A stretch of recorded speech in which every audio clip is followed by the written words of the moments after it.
Well, hello. So we want to get our contribution for the DPE Roaming Symposium underway. And first want to, of course, introduce ourselves and then proceed in sharing what we hope is a useful contribution to what's been an exciting conversation. So to begin, I'm Manolo Callahan. I'm with the Center for Convivial Research and Autonomy, and also have been active with Acción Zapatista for some time. And currently I'm a mercenary adjunct faculty across the San Francisco Bay Area.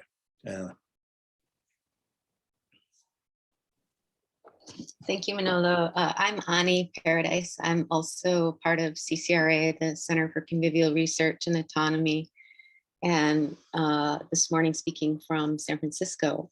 And also just want to echo what Manolo said. It's just an enthusiasm to engage the DPE Symposium and to think more with all the folks that are part of this kind of networked conversation across so many exciting spaces. So we need to attend to some formalities, and we want to thank everybody who made our participation possible. So especially want to thank Alessandra, John, and Poppy, and everybody else who have been actively working behind the scenes to make this space possible, as well as all the participants and their brilliant contributions and all the thinking that they've activated. We're very grateful to have been a part of this so far, and very much looking forward to Friday's workshop and panel, and of course the following one in mid-November. So again, with that having been said, it's hard to contain our excitement, especially because we're very much in agreement with the strategy of the symposium, which is to get past the academic conference and the single event, and also to engage seriously getting beyond representation. We wanted to mention that, of course, because we're also, as Acción Zapatista, and certainly as the Center for Convivial Research and Autonomy, and more importantly, one of our main convivial tools, Universidad de la Tierra Califas, we've been engaging the question of how to get beyond solidarity as an exercise of an urban zapatismo beyond Chiapas, but very much in dialogue with what is emerging from Chiapas with the Zapatistas. So, this morning, what we would like to share with you all, and again, this is very much in part because of our excitement with this focus on tools. We very much feel like we've gained a lot of new friends, kindred spirits who are thinking critically about tools and the possibilities of tools, and of course, tools as sites of struggle. So we wanted to briefly share our history with tools and how we've been engaging tools, in particular convivial tools, and try to give some examples of how we've been able to manage that. So wanted to begin with a very brief discussion of our own engagement with tools, in particular convivial tools, and much of that really orients around the Universidad de la Tierra Califas and the Center for Convivial Research and Autonomy. And it's worth noting that the Center for Convivial Research and Autonomy and the Universidad de la Tierra Califas really come out of the work that we've engaged in Chiapas and Oaxaca, especially in including the very Universidad de la Tierra that exists in Oaxaca and Chiapas, and very much with the in collaboration with Gustavo Esteva in Oaxaca. And so our strategy very much mirrors the Center for Intercultural Encounters and Dialogues and Universidad de la Tierra in Oaxaca. And we would argue that the Unitierra Califas and the spaces that are organized as part of the architecture of Universidad de la Tierra constitute what we would call a convivial tool.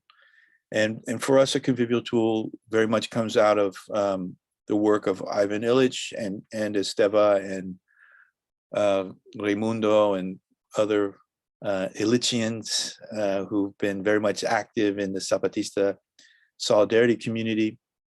And the focus in terms of a convivial tool is, of course, the obligations to distinguish industrial tools versus convivial ones, and to recognize in convivial tools a commitment to community regeneration through the construction of a device that makes it possible for every participant in the community to realize their full potential through their contribution, which would be an interdependent process of regeneration. So for us, of course, we're engaging the idea of autonomous learning spaces as essential spaces, as prefigurative spaces for an anti-capitalist, anti-racist, anti-sexist, intercultural, intergenerational effort. And we've been orienting then these spaces around what we've been calling convivial research and insurgent learning. There's a lot we can say about convivial research and insurgent learning. And just in brief, the argument or the idea that we're trying to present is that communities in struggle are already producing insurgent knowledges or subordinated knowledges. And part of that process, of course, is research, learning, performance, and documentation. And in the course of that, we also want to stress, and this is how we distinguish convivial research from a militant research, is that in the process, communities of struggle often are producing convivial tools that are essential, that are locally rooted tools that are essential to their regeneration. And so what we, the kind of proposal in a convivial research and insurgent learning process would be to listen and to kind of engage the community in struggle, where we are part of that community through struggle, and to listen for that tool, to try to kind of engage that tool, whether it's being reclaimed, whether it's emergent, whether it is invented in the moment, and to learn more about the struggle through understanding of that tool, in particular the tool's valence, why that particular tool in that particular moment to advance the community in that very specific situation, and to understand the valence of that tool, its purpose, its strategy, and to try to learn from that process and to better understand how we have a shared struggle, but are able to, where we're able to engage in different portions of the struggle through the production of tools, different kinds of convivial tools, and to then circulate those tools in, of course, a space of autonomous learning, like the Universidad de la Tierra Califas. Just wanted to quickly mention, in terms of the Universidad de la Tierra Califas and a convivial research, of course, it very much engages a very specific convivial tool, if you will, and that is the Asamblea. But it's for us, it's important to note that in the global north, in California, in the Bay Area, we're not essentially organized in a way that a community can claim itself and organize itself through an Asamblea. And of course, we imagine the Universidad de la Tierra as essentially a cargo, that is a community determined obligation to hold this space of convivial research and insurgent learning. However, we're in a space in the Bay Area, San Francisco Bay Area, where we do not yet have an assembly that can determine that cargo. So the Universidad de la Tierra Califas has to pursue the relearning of the habits of assembly in such a way to eventually activate assemblies across the Bay Area, and certainly not just one, but several that then can designate this autonomous learning space as a cargo. So we're kind of in a, what, as we say in the US-Mexico border, as a Nepantla, and kind of in this in-between zone.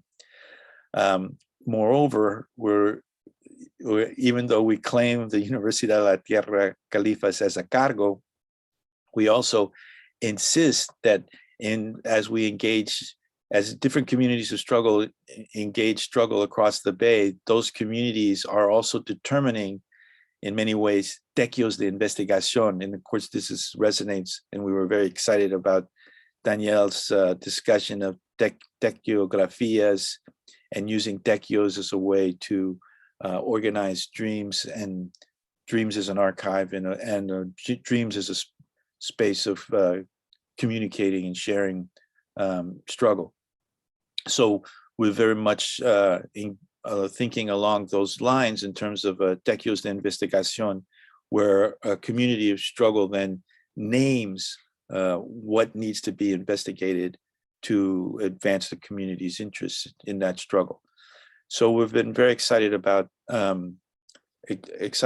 Of course, then the question for us has been how to engage, what kind of architecture is necessary so that we can listen and learn and research and perform and document as a community in struggle. And for us, that has been, and we would say that these are also convivial tools. It has been a series of reclaiming tertulias, mitotes, talleres, and Ateneos, which was very much the kind of the main, those spaces constituted the main architecture of Universidad de la Tierra. More recently, we've shut down the Ateneos, and there's more we can say about them. We had several Ateneos across the Bay Area. And of course, the Ateneo for us was very much drawing from the Spanish anarchist tradition of workers' self-organized spaces of learning in the late 19th century. Very much like what John talks about in terms of the mechanics institutes in the early 19th century England. But so for us, the Ateneos were a major part of what we were had constructed, and those were interacting with other autonomous spaces of learning, and of course other kinds of sites of learning and research more generally, even if they're spaces that don't necessarily consider themselves actually deliberately organized for research or learning. There's learning going on, there's knowledge production taking place. So we imagine those as network spaces, much as Transductores talks about network pedagogies. But for us, we think of them more as temporary autonomous zones of knowledge production, in that they're networked, they're create an architecture, and in those spaces, then these tequios de investigación can emerge. I've just had said earlier that we have basically shut down the Ateneos after some almost 10 years of holding those spaces. And we've instituted a new space, what we call it Sikbal. Sikbal is a Mayan term that literally means to shred the word, but what it references is, of course, the very informal, smaller conversations that community members have in anticipation of a larger assembly. And of course, in these smaller conversations, people are able to negotiate tense issues and work through difficult topics and come to something of a shared to come to something of an agreement to arrive at a decision, and so that there's less tension in the larger assembly. The smaller sikbals make it possible to work through, so that again, the word has to be shredded, because in many ways the word, an idea or a proposal, or can be harsh. It can be difficult to accept initially, and it has to be worked through. So we imagine Sikbal then, again, as an autonomous learning space, as a prefigurative space, as a space for research, for learning, for performance, for documentation, precisely to get beyond the politics of representation. So that, of course, we're reclaiming our subordinate and insurgent knowledges at the same time that we're contesting and documenting the dominant knowledges. But we're also, in the very moment of exercising knowledge production, contributing to a larger social infrastructure of community that we're reclaiming. And so it's very much a prefigurative. The idea is that the autonomous learning space is a prefigurative space. We've been spending more time lately, and of course DPE comrades have been part of this conversation. Comrades at 16 Beaver have also been part of this. Other comrades from other Universidades de las Tierras across Mexico have been part of this conversation, and other folks here in the Bay Area that we build with have been part of this conversation about kind of being more explicit about what we mean by an autonomous learning space, and how autonomous learning spaces can be the site, if for the purposes of this conversation, the site of tool making, the site of interrogating the corrosive impact of industrial tools, and how they seduce us to be complicit and to contest those moments and claim convivial tools. So with that, let me pass it to Annie for a presentation of the examples. Thank you, Manolo. Yeah, maybe just briefly to there's so much, you kind of left me with so many places to take off from, which is always part of an exciting conversation, is so many openings. And so maybe, hopefully this video also generates openings that we can continue more in depth on Friday. And as part of this symposium, which, as Manolo mentioned, is really crafted not as an event, but as a beginning for conversations. And I think a lot of our conversations around tools and convivial tools, strategic concepts, key concepts, are also really about ways to connect with other groups, to try to listen and understand the struggles that they're engaging, the ways they're thinking about them, and to try to learn from those. And also, we unabashedly say to appropriate them as needed, but also always attributing where these tools come from, and also the genealogy that they emerge within. In terms of, maybe one place to kind of jump off is around the tequios de investigación, and to mark, as Manolo was marking, that these collectively generated questions, I think emerge, as we speak about in CCRA, emerge from both the deliberate practices of recognizing and strengthening and proliferating our own conviviality and moments of autonomy, moments of fugitivity, but also occur very explicitly against the context of what the Zapatistas name as the Fourth World War. And for us, this is a way of us understanding the conditions that we're in, the conditions of unsafety that are being apportioned to us, directed at particular communities and bodies with a vehemence and a violence that we're seeking to understand and to confront and are confronting. And in CCRA, one of the ways that we're conceiving of the Fourth World War is according to three we just lay out three elaborations that help us to understand this, both in a local context. Here in the Bay, we're speaking and working from the San Francisco Bay Area most directly, but also its peripheries, and also our research collective is trans-territorial. So we work with a number of different groups, including part of our collective that is in the Yucatan. And trying to understand what this war looks like as it emerges in different zones, and as we confront the same war, but in different modalities. And so we craft this our taxonomy of the Fourth World War. At this point, we're also always reconfiguring it as we're thinking together collectively with other struggles, other groups, other people. The elaboration of the Fourth World War, we elaborate it in three basic terms at this point, which are, it's a war of counterinsurgency, or a low intensity war that manifests in the narco state, that manifests in militarized policing here in the Bay, the carceral regime that spreads everywhere in California and beyond. That includes a border regime, of course.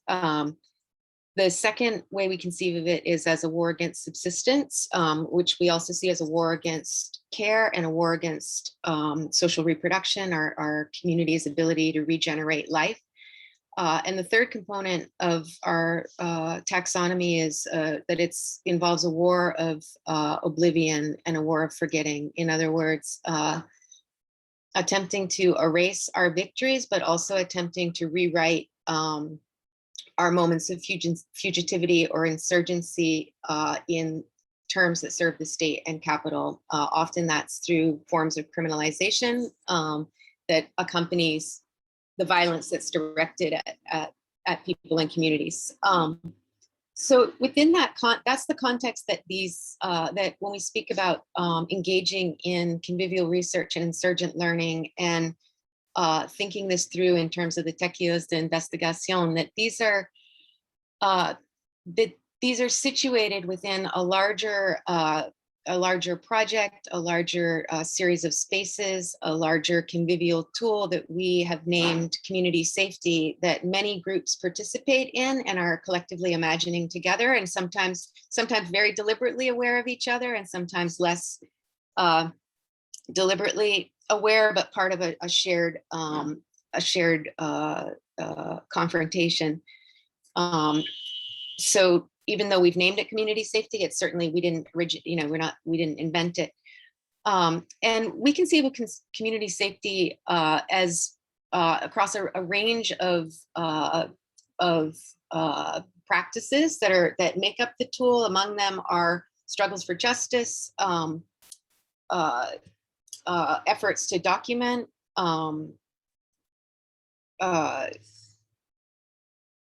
what's the fierce care one? That's another one that we think of. That fierce care is a component to it, and also that all of these are linked through assembly. I think I got all those, Manolo, but you can jump in and fill those in after if I didn't. But part of this project has been a way to understand what tools are emerging from locally situated struggles, and to think through those tools together, and to further hone those tools towards advancing our conviviality and towards advancing our community safety. Excuse me. One of the tools that emerged from this, working directly with families, primarily mothers in the Bay Area, who are responding to the police killings of their children. We've noticed there, we've been part of this community for years here, and one of the things that we're seeing come out of that struggle is very much rooted around an attempt to document, to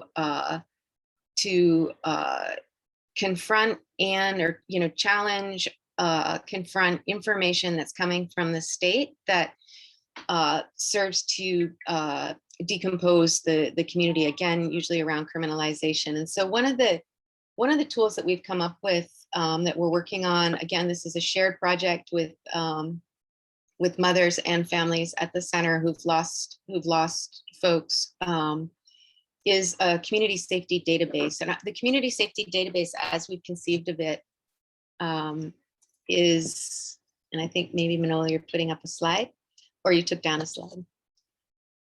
The community safety database, and there's a lot more to say about this. I'll just maybe touch on it quickly, and Manolo, of course, feel free to jump in. But the community safety database is really conceived, as we said, as a convivial tool that attempts to document and connect a number of the policing strategies, which we're reading as counterinsurgency here in the Bay Area, a number of policing strategies directed at communities. And so we've organized a large graph that we see as both a documentation strategy and a tool for connecting across struggles, but we've organized a large graph, based on a web infrastructure that attempts to coordinate what knowledges are being produced collectively across a number of locales, and to then also think this against moments of counterinsurgency that are occurring elsewhere.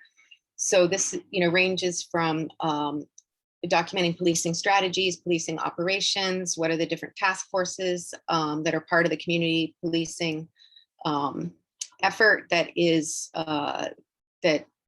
resulting in violence in communities, and through this documentation, not simply to create an archive, although that's certainly part of our effort as well, but to also create a new relation to the knowledge that's being produced, and to create a new possibilities for circulation of that knowledge across a number of communities that are all coming together to share strategies and to share details and narratives about the ways that their communities are being policed and are being made unsafe through that policing. And it's also a way to link the justice struggles of families, which are, and maybe briefly, I'll just mention another tool that has been central to this project of community safety and is also part of the community safety database that we've been theorizing collectively with folks, is really looking at strategies of vigil,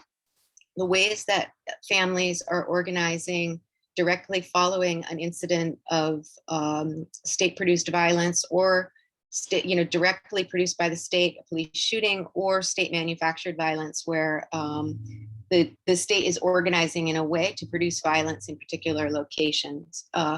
And one way that communities are responding here, and this is true, of course, it's been true for a number of struggles that we're also learning from, Kashmir, Argentina, everywhere where there is violence, people are coming together in vigil. But we're noticing some of the particular ways that it's being used here, and thinking that through as a critical tool in a larger community safety architecture.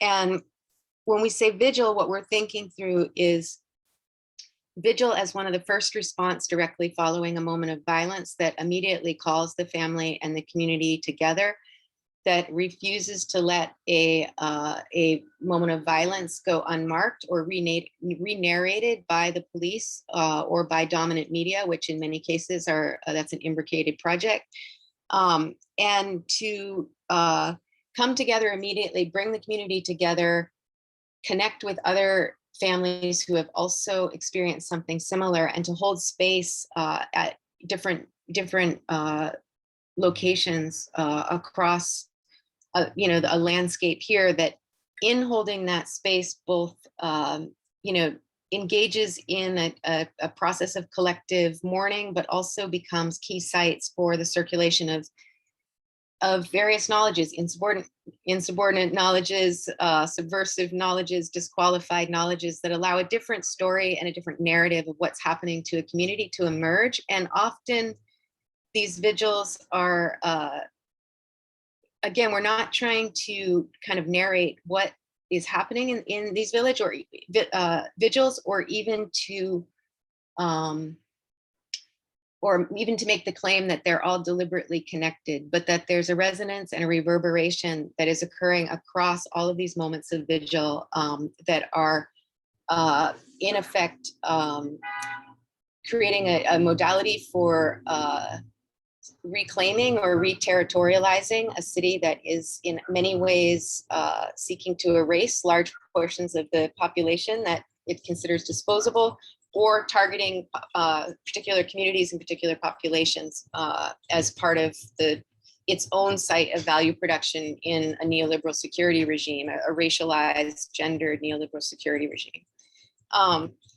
So the community safety database, so would love to talk with you more about this, as well as other tools that communities and that we are circulating here. But the community safety database, in addition to creating an infrastructure that documents each police shooting, officers involved, task forces involved, locations where various policing practices are directed.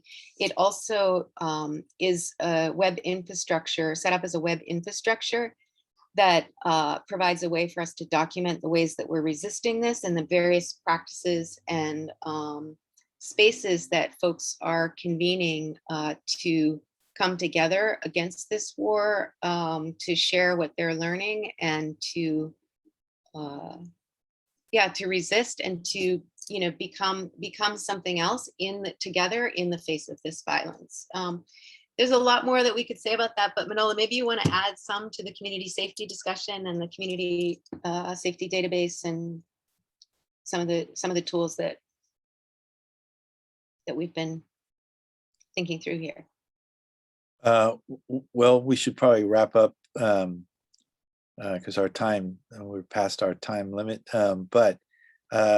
Yeah, I think to really underscore the point that when we're thinking about convivial tools and tools in general, we're always thinking of tools in the context of war and permanent war, and especially, of course, as it's being theorized currently as an informalized war, but as Annie said, a war that it is increasingly more sophisticated in its counterinsurgency. And it's also, of course, an ongoing, longstanding war against subsistence. And it is about imposing a forgetting and an oblivion. And as part of that, we've kind of then expanded our own thinking and have started collaborating with comrades and creating a different kind of space, what we're calling the counterinsurgency lab. And of course, comrades from DPE tools are engaged, as are others in various sites in Mexico and across the US, British Columbia, Canada, Colombia, etc. So we're been thinking about other ways of holding space and thinking through different kinds of infrastructure to document the violence against us, and then produce our own knowledges or recuperate the knowledges in opposition to that violence, and then to circulate the tools that we're able to generate in the struggle through various kinds of networks. Another, of course, important element of that would be the methodologies against forgetting and oblivion that is a central engine, if you will, of the counterinsurgency lab.